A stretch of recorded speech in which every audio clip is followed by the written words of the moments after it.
Welcome to Tech Bytes and News, your daily roundup of articles featured in Hacker News. Today, we're diving deep into a fascinating article about hiding arbitrary data within a seemingly innocuous emoji. It's all about exploiting Unicode's variation selectors. Pretty cool, huh? Absolutely. I saw the Hacker News thread, and the idea of encoding unlimited data in a single emoji blew my mind. So how does this actually work? Well, it leverages Unicode's variation selectors. These are code points that don't have a visual representation on their own, but they modify the appearance of the preceding character. Think of them as invisible modifiers. There are 256 of them, enough to represent a byte of data. I see. So you're essentially attaching these invisible modifiers to a character, like an emoji, to encode data? But how do you get around the fact that they're invisible? Exactly.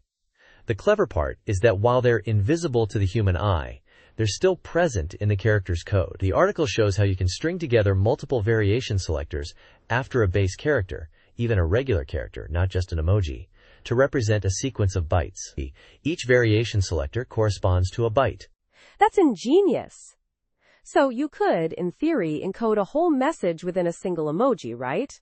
But wouldn't that make the emoji incredibly long? Not necessarily long visually, but the underlying code would be extensive.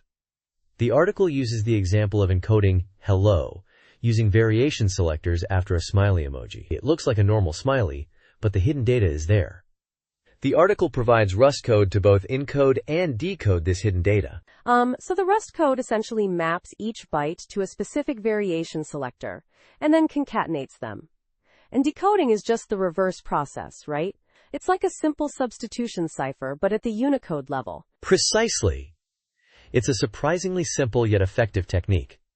The author even points out a couple of potential nefarious applications. One is bypassing human content filters, since the data is invisible to the naked eye. Another is watermarking text, allowing you to trace leaked information back to its source. That's a bit unsettling, isn't it? I mean, the potential for misuse is pretty clear. But the article also mentions LLMs and how they handle this hidden data. What's the deal there? Yeah, that's a really interesting point. The author tested it with several LLMs. While the tokenizers generally preserve the variation selectors, the models themselves don't seem to automatically decode them. However, when paired with a code interpreter, some LLMs, like Gemini 2 Flash, can actually decode the hidden message. Wow, that's fascinating. So even though the LLMs don't inherently understand the encoding, they can be made to decode it with the right tools. It highlights the limitations and capabilities of these models simultaneously. Exactly. It's a testament to both the ingenuity of the encoding technique and the evolving capabilities of LLMs. It also underscores the importance of considering such vulnerabilities when designing systems that rely on LLMs for security or content moderation. It's a really thought-provoking article, and I highly recommend checking out the full text and the code examples. Definitely. Thanks for breaking it down.